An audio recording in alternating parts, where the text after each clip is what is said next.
viewers, Joyeux Noel and welcome to QI. The turkey is in the oven, the Queen's speech is on YouTube, and it's time to see what's under the tree. You'll never guess who, Josh Widdicombe. Hey, bit of a know-all, Susan Calman.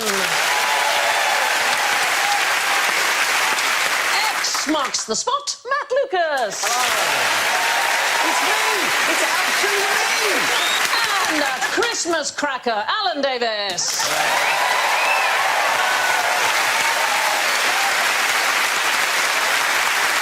Right, let's hear their festive buzzers. Josh goes. Dashing through the snow. Susan goes. In a one-horse open sleigh. Matt goes. Over the fields we go. And Alan goes. Oh, we're nearly there.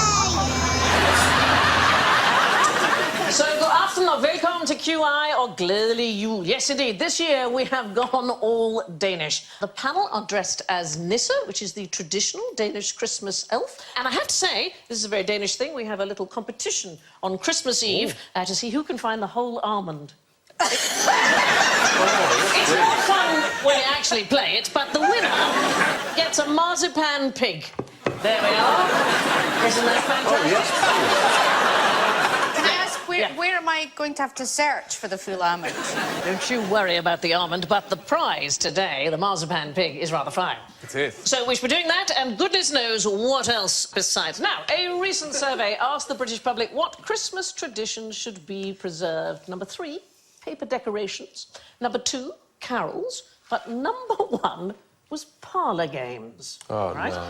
Yes, no? Let's try a parlour game to get us started. One Victorian parlour game was called Taboo. You were asked a question and had to answer without using a taboo letter of the alphabet. Our taboo letter tonight is obviously N, so please answer the following questions without using the letter N. Matt, name a tasty yellow fruit grown mostly in the Caribbean and Central America. In the Philippines, its name has been corrupted to bayabas. Is it, a ba'a? I'm trying to think what's nice and yellow. Crisps. I'm going for crisps. As a tasty yellow fruit. Yeah. So, no, the answer is guava. Oh.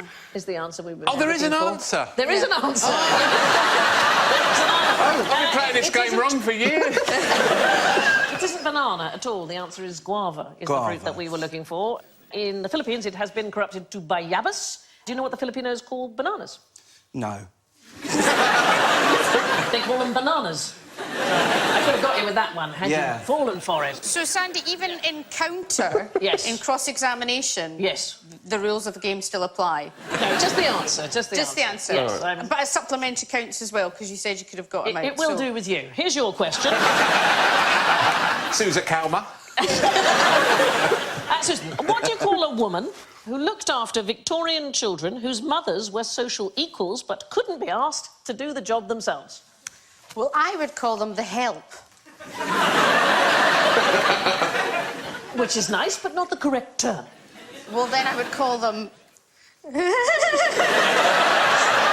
You've got such a gaze, Sandy. It's like the Eye of Sauron. Sorry, but Sauron's got an N in it. Oh, come on. I would have said the nanny or a governess. Yes. Yes. I was essentially cajoled into that. You were. So, not nanny, obviously, because how many N's have we got there, Susan? At least 2. At least 2. Also, not social equal, the nanny. It's au pair. Oh, no, I must... Oh. Yeah, au pair. Been around. So annoying, isn't it? Start with your own. Oh, it was on the tip of my tongue there. It's been around since the 1840s, the word au pair. Well, it literally means social equal, au pair. Does it? Yeah. Have you met our social equals? He's really, really fit. He's only run off with the social equal.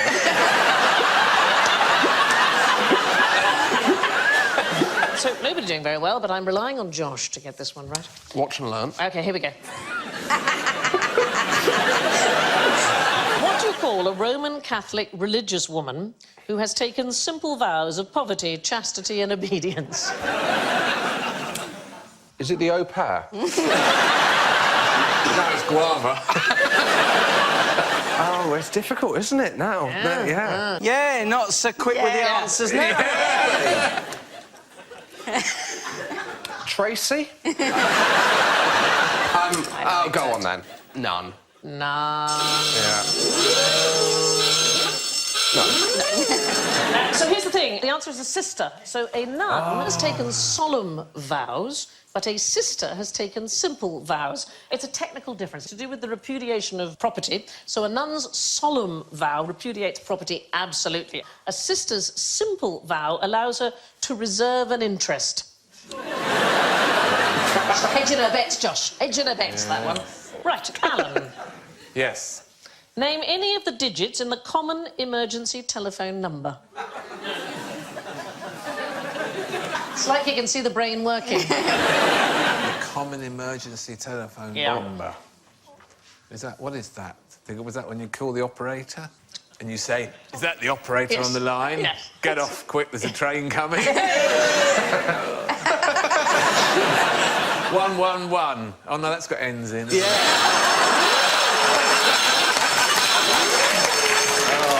So what's the difference? There's an emergency number which is 999. 999. There's great guys, there's great guys.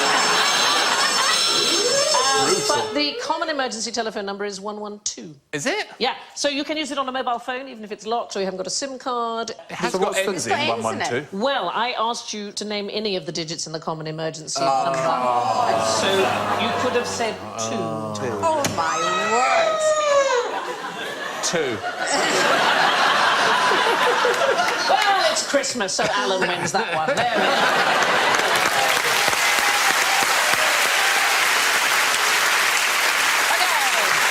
We can dispense with our Nissa hats, I think, for the moment. We might have some more parlour games a little bit later, you'll be glad to hear. Meanwhile, who are spoon licker, doorway sniffer, sausage swiper, and meat hook? Yes, Josh. Is that how you refer to us for?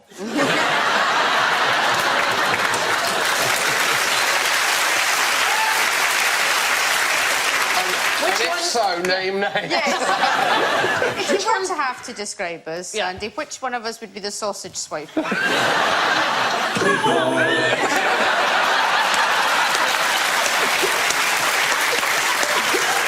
I was being so careful. Matt. Are they reindeer? No, they're not ready, but it is obviously a Christmassy thing. I think I know the answer, Yes, kind go. of. I think it's something to do with Iceland and Christmas. OK, it is something to do with Iceland and Christmas. Does anybody have any ideas what Oh, it might is that- be? Josh, yes. Is that the food they sell in Iceland at Christmas? I think whoever got doorway sniffer hasn't done... Oh, Yes. is it the nativity people? Yes, those are all the people who too. turned up to meet Jesus.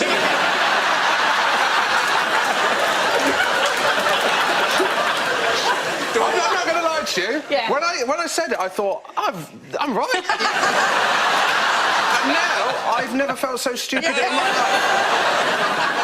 So it is what I call a random Scandinavian fact. It's a randy Scandi. These are 4 of the Icelandic 13 Santas.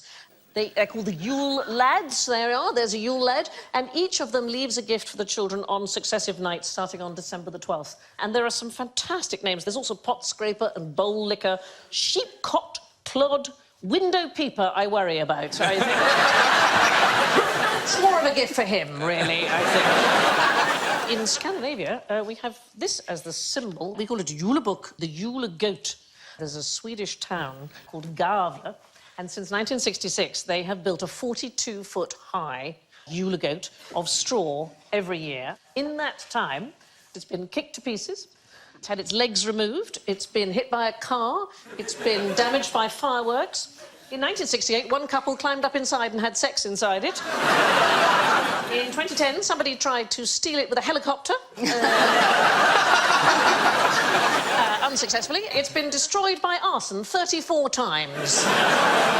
Once by firing flaming arrows at it. And that's the Christmas spirit, I think. Does anybody know what Santa does in the summer? Ibiza. He gets bang on it. He does. He rides one of those big giant bananas in the sea. Loves it. They're called guavas. So, Any ideas? What does Santa do in the summer? I've read Raymond Briggs's Santa Goes on Holiday. Right. But I don't think that was factual. Do you not? No. How strange. In conclusion, no, I don't know. Right. Don't you finish all your GCSE? In conclusion, I have no idea. It happens in the very best country in the world. Denmark, of Happens in course. Denmark, obviously. He goes to the World Santa Claus Congress. Oh. It happens in July every year in Denmark in an amusement park called Bakken. Julemandens Congress. It takes 3 days. I have no idea what they do. Ho, ho, ho, ho, ho, ho, ho.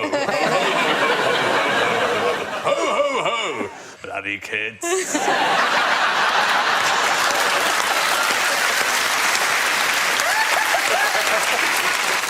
The only real rule is that the participants are not allowed to smoke or drink whilst There's one bloke in there uniform. who's just a bloke who's got a beard and someone's put a hat on him. I'm not in this. I don't want to be in this.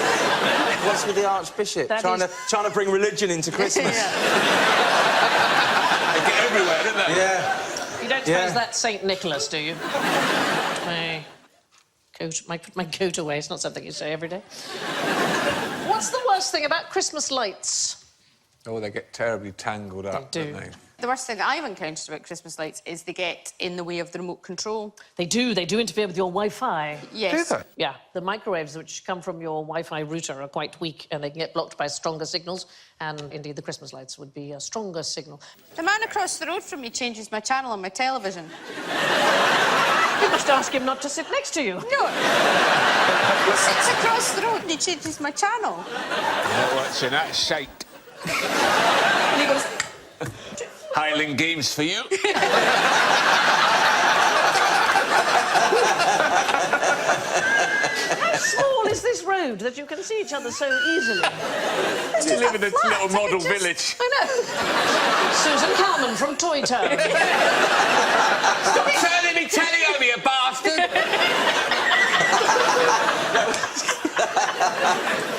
No, you forgot to open the little curtains.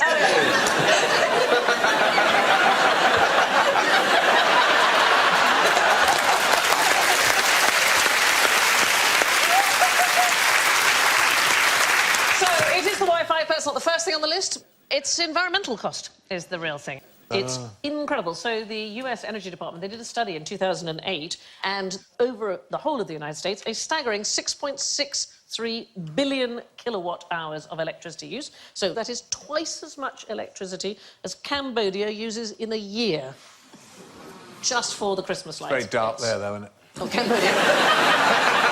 Well, it's also more than the annual use in lots of countries. Ethiopia, El Salvador, Tanzania... I don't Nepal. like it, really. Don't like People what? go a bit overboard, don't Oh, they? when they do the I whole hate house, the that makes whole me house. crazy. What I don't mind is a moving reindeer. Yeah. Never mind that. You work on that impression all year, and then you can bring it out at Christmas. What's it? Moving reindeer! Reindeer, every year. Christmas lights also responsible for a great many injuries. So people... Tripping up, Oh, my burning. goodness, yeah. I mean, he's gone the wrong side up a ladder. Only got himself to blame. This has nothing to do with the light. He's looked at the manual and just got it the wrong way around. This ladder's shit! Look what's in the front of frame. It's a guava. Look. I like that ladder impersonation. That could double as a reindeer doing backstroke. That's very good. I can't wait till next year on BBC Two, Alan Davies's Christmas impersonation. So lots of people injured putting up Christmas lights. The average victim is a 55-year-old man. Well, Is he the one that lives across from Susan? And now for a bit of a Danish Christmas parlour game. Or rather, we're going to turn it into a parlour game. So, there is a Danish tradition. We celebrate Christmas Eve, and then we all hold hands and we sing standing around the tree. So we're going to give this a go, but we're going to do it in a very КьюАй manner. And in order to help us, please welcome from Festival of the Spoken Nerd, Helen and Steve.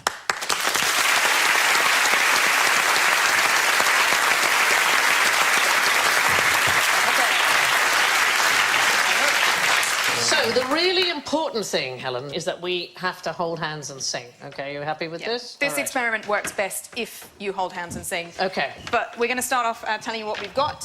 Over here, I've got an amplifier. Right. Going into that is some traditional Danish Christmas music. Thank you very much. Over there, another amplifier coming out of that is a speaker. OK. And normally you'd use a speaker cable to connect the two. I've taken that speaker cable and I've cut it in half. Oh. Is that exposed wiring, Helen? Yeah. We've made it safe. I would say don't try this at home. OK. So what I need to do is I need to give you that bare wire. But it's really, is it perfectly OK? Absolutely All right. fine. OK. We have measured the current going through this. It's either so low that our meter can't read it or our meter's broken. So can I get you to hold that bare wire? So you've got bare wires. I love you, there. Mum.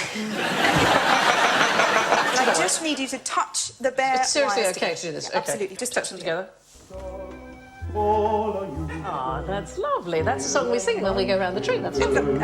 OK. And if I let go?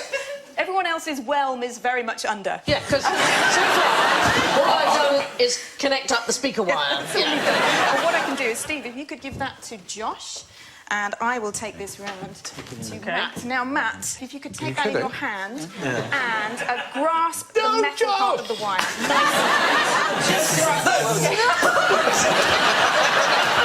OK? No, it's fine. No, it's fine. This is where you get to hold hands. Let's find out if it works. So, if you can link up. I've got huge issues with human contact. So this, Who holds Susan? My hair's already fallen out, but for you guys, who knows? it's the spirit of Christmas.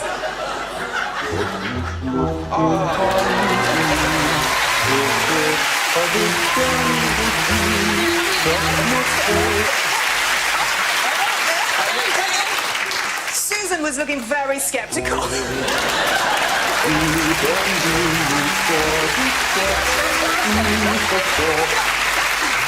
Right, so what? Have you got any wham?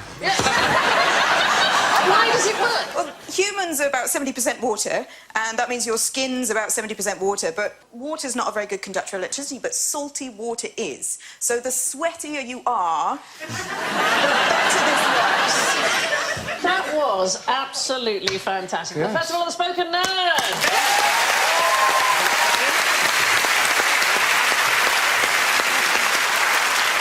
Scary. That was actually quite scary. I'm telling my mum that you made me do that. Right, here is another piece of Christmas music that you may be more familiar with.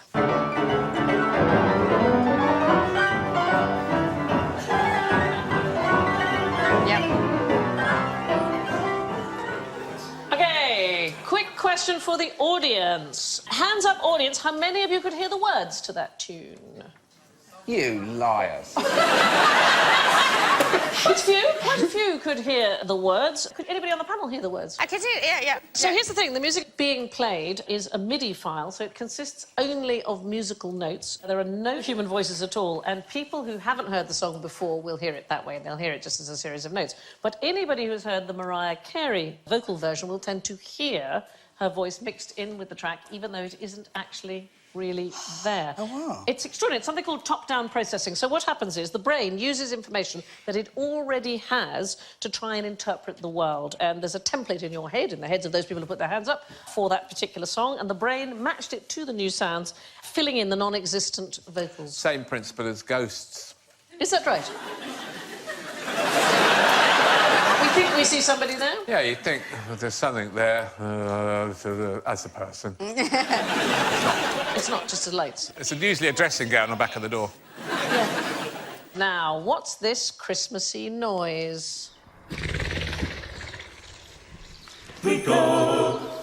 That is after the Christmas meal when you've fallen asleep. That's Grandpa farting, isn't it? Let's be honest.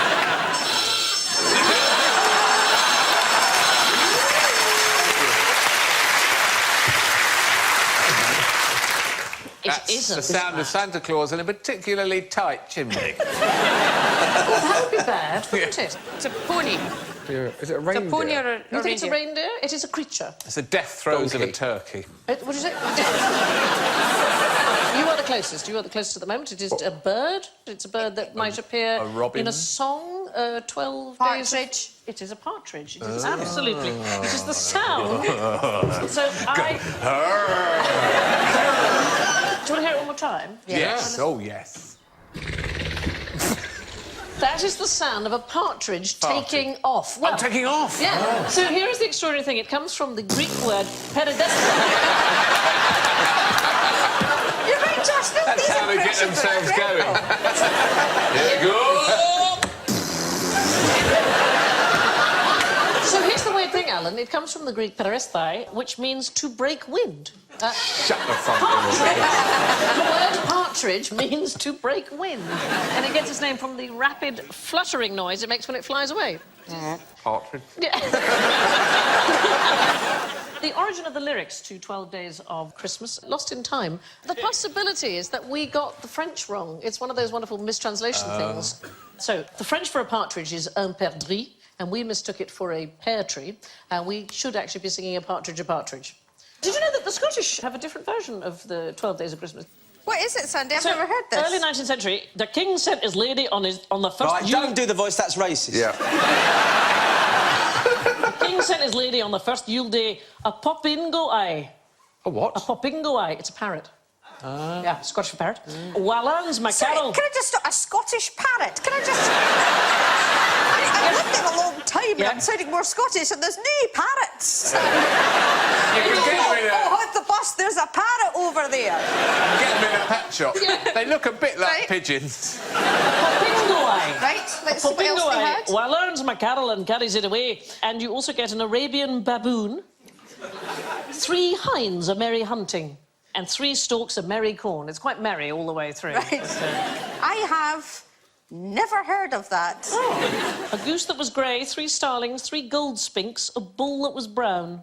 It's like that conveyor belt round on the Generation It is game. just like... The Faroe Islands also have their own version, and pretty much you get 1 feather and 14 rounds of cheese.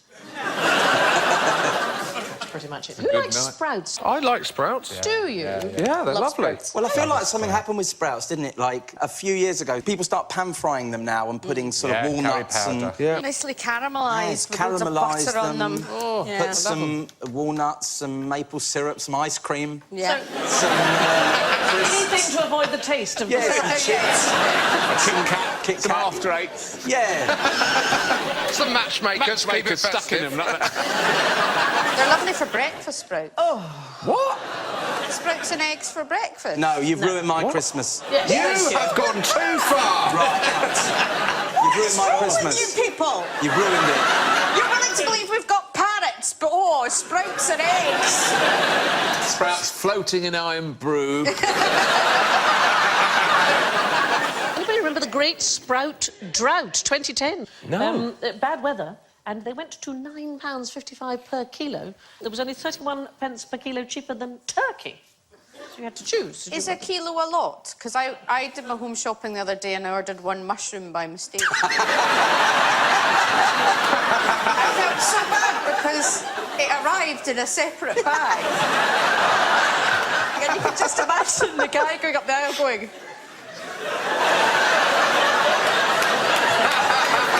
Did you write one... How many grams I did you thought write? it was sort of like a packet, so I just put, Oh, right. I just put 1. Did you eat the mushroom? I mean, when it came to, like, making dinner, did you go, well, I'll put the mushroom in? Tell you what it's good with, sprouts and eggs. I ate the mushroom quickly because in the same shopping, I thought I'd ordered 4 onions Right. and I ordered 4 sacks of onions. And I had to get rid of the onions So what did you do? before my wife came home. Yeah. So I went down the close in my flat offering people bags of onions and pretended it was a Scottish tradition. Oh, it's onion day. So, did you tell your wife? No. Did she watch this show? You can change the channel and say that'll be the guy over the road. He's always there.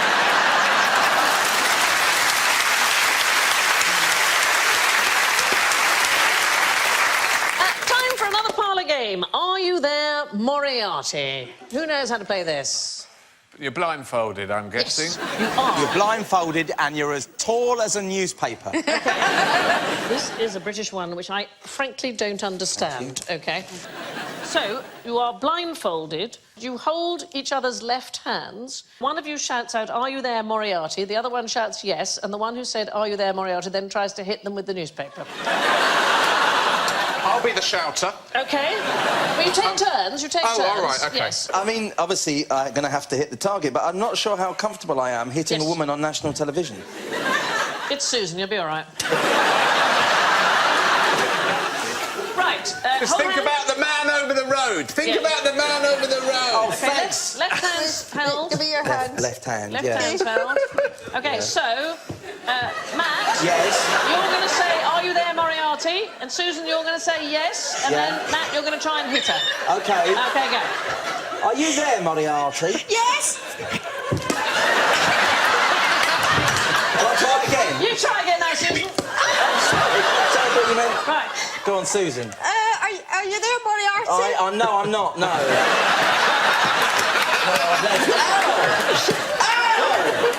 Do you know what? Yeah. I love the idea that someone has turned on this for the first time and gone... Do you know what? It's really changed without Stephen, hasn't it? Uncle Stephen would never have allowed this. I know you're there. This is good, this is good. I found her, so I don't need to... Right, you Yeah. two, come on, let's have a go. So, put your blindfold on, and then... He's just I've putting got his quite a big blindfold on. head, so I'm not sure it's going to fit round. Oh, there we go. There we go, right. Do we stand up? So, no... I think Alan's won. So now hold left hands. I'm not going near him, he's an animal! Hold left hands. Well, OK. got you. So, Josh shouts, Are you there, Moriarty? Are you there, Moriarty? Yeah? What? So, you have to say... How am I doing? Wait, let me just do it again. Josh is going to shout, Are you there, Moriarty? Alan's going to shout yes to indicate his location, and then he's going to try and escape Josh hitting him. OK? Right, Josh. Are you there, Moriarty? Yes. Now try and escape. Just one hit. I don't want to try...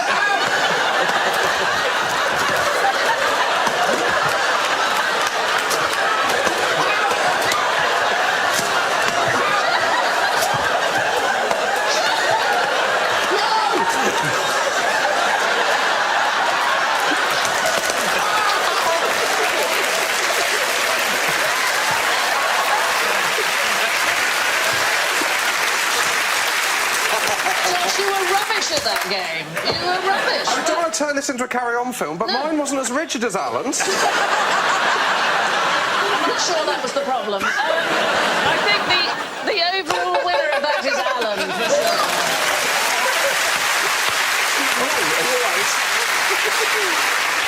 Now, how did the British ruin Christmas for everybody?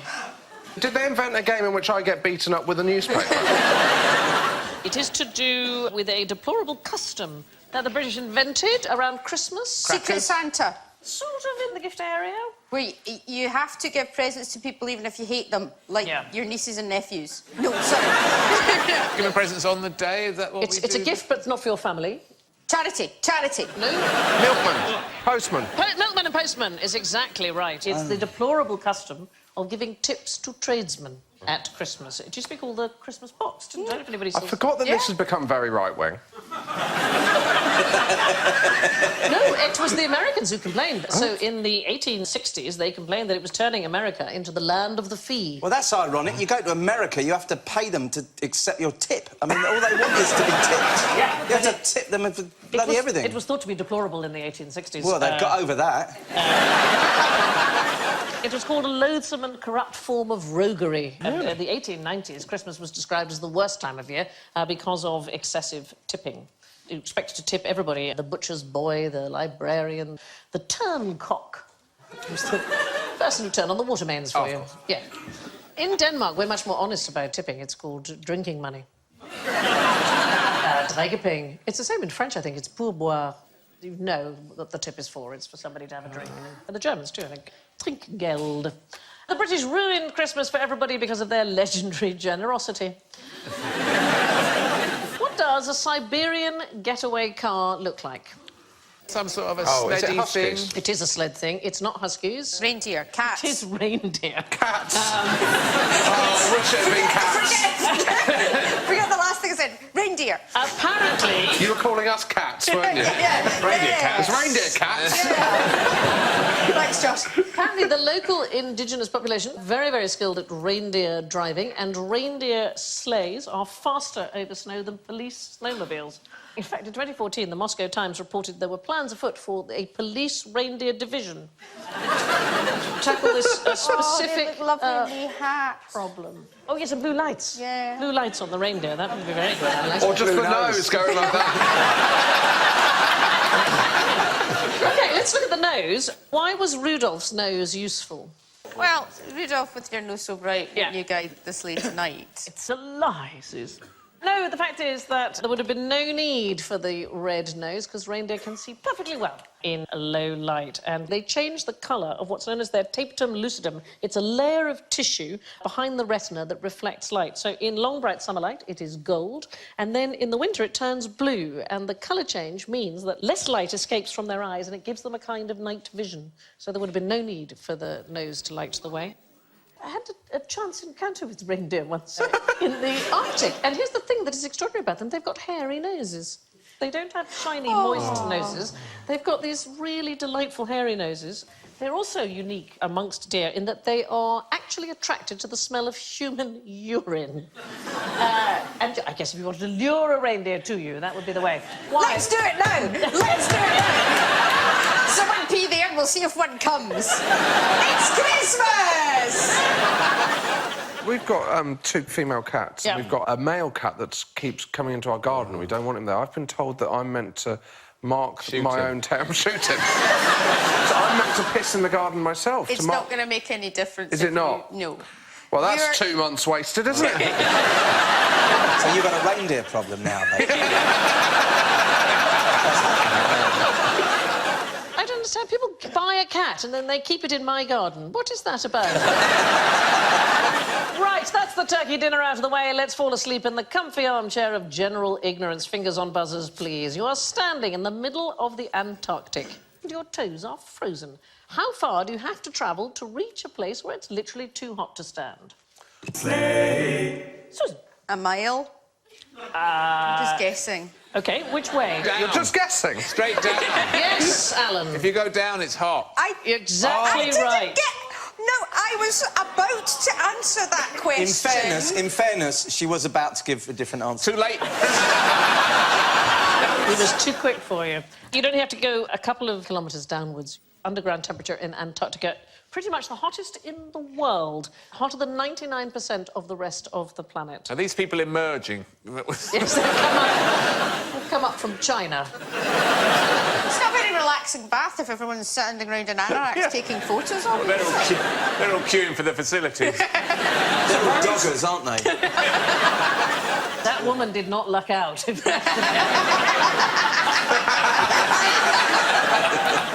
It's been calculated that the temperature under the ice rises by approximately 200 degrees Celsius per kilometre, so several times the global average on continents. Unbelievably hot, so down is the correct answer. From feet to hands. Now, Josh, last year, you told us all about the hairy hands of Dartmoor. Yes. Is that right? They grab the steering wheel of your car and drive you off the road. Yep. And I wonder if you could just remind us which road you said it was. The B3021? Yes.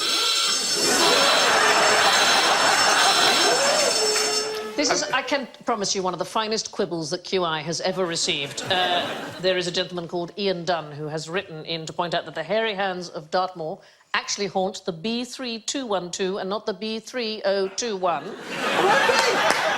You are...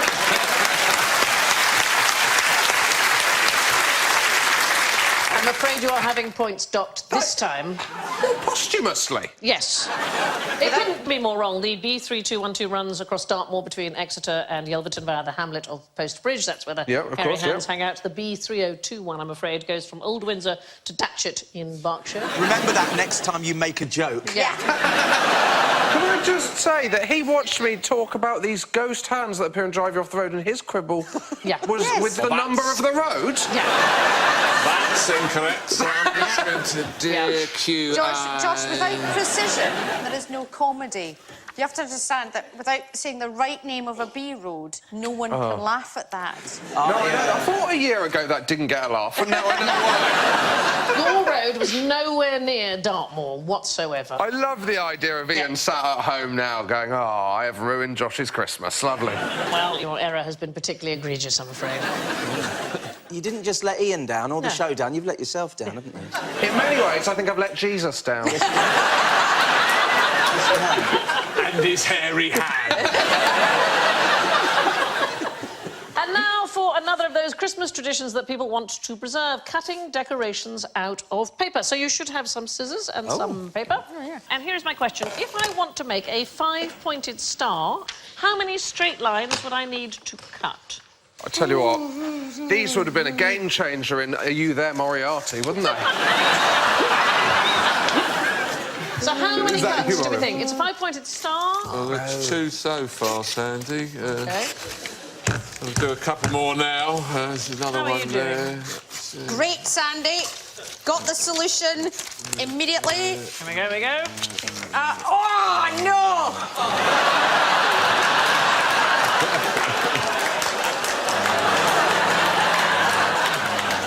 Oh, that's very good. It looks more like a person, a sort of happy person jumping. What is that, Josh? I don't know. It looks like that London 2012 logo, doesn't it? So the answer is 1. The fold and cut theorem states that any shape composed of straight lines can be made using a single cut if you can just figure out which way to fold the paper. So all you need to do, here they are, is just cut along the red line. Just cut along the red line. I've done it. So 1 cut. I've done it.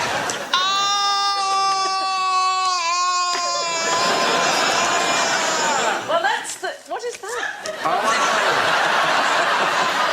Yes! What's wrong with you all?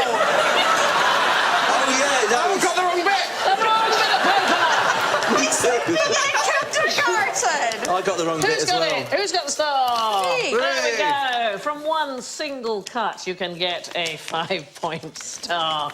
And there is a presumably apocryphal story. Betsy Ross, the woman who is alleged to have made the very first American flag, was discussing the design for the flag with George Washington. And he said, could you do a 6-pointed star? And she said a 5-point would be easier. And she showed him by folding a piece of cloth in that manner. And that is why the modern flag has the 5-point star.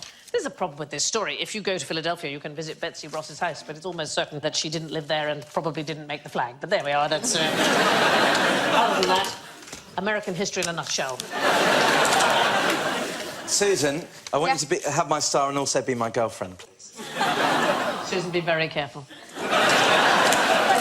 He's the man from over the road! Do you know what? I always used to get quite lonely at Christmas because I didn't have a date. And I don't feel lonely this Christmas because I've got you now. Brilliant. We are boyfriend and girlfriend. There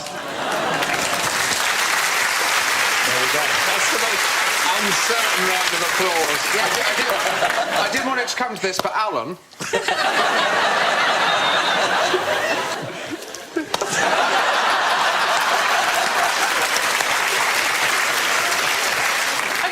Would you consume the original Humpty Dumpty? Yes. For breakfast with sprouts. Breakfast with sprouts anymore? Is it that he wasn't an egg? He was something else? Is correct, yes. It has always been a sort of a nickname, but it wasn't an egg. In fact, in the early depictions of the rhyme, he's actually depicted as a child. There he is, not looking entirely content. That's horrific. I would give that rhyme to my niece. You hate your niece. Yes. You've established that. Yes, we've already established that.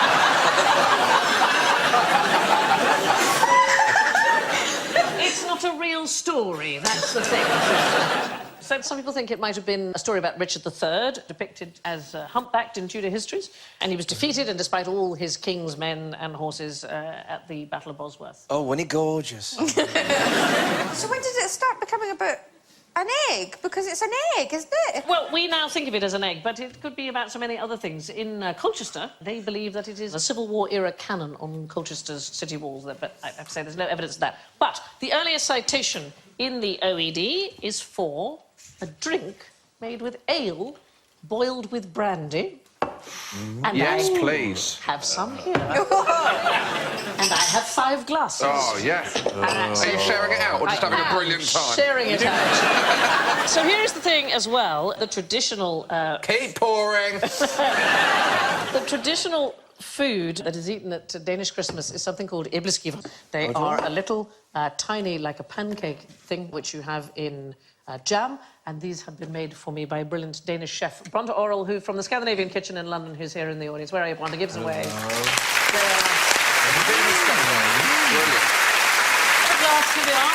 You took the jam on your head and then wrapped the pastry in. Thank you. There we go. Oh. It tastes medicinal. Oh, God, Officer. that's horrific. So, Humpty Dumpty was originally a mixture. This is lovely, isn't it? Look at all me jam!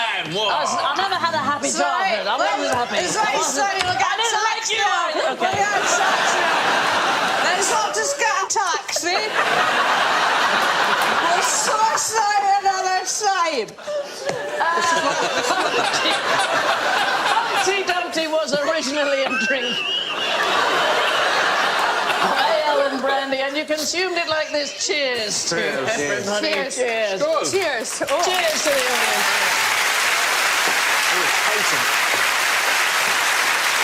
Okay, so that brings us to the matter of the festive scores, and here's what I've decided. It's Christmas, so everybody is a winner. Yeah. First equal to everybody, but the marzipan pig goes to the man of the hour, Alan Davies.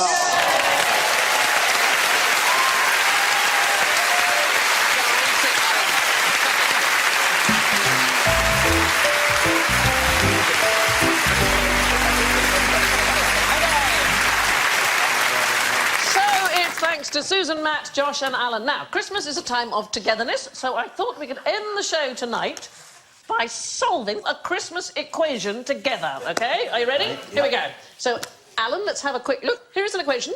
What would you like to do with that equation? I would... Now, Yes. I would multiply both sides by r squared. OK, we're going to multiply both sides by r squared. There we go. Yeah. Right, Josh. Well, ln is obviously the natural log. Ooh. We all know, yeah. So if we raise both sides to the power of the natural log, Yeah. which is the base is e, Yeah. cancels out, doesn't it? OK, well, fancy. It does, yes. So like that? Is that what you mean? Oh, clever. yeah. OK, so very good. Matt? Well, I am going to propose we multiply both sides by m. Oh, OK. Excellent, Susan. Well, we've had a lovely time. Yeah. It's Christmas. I just love you all.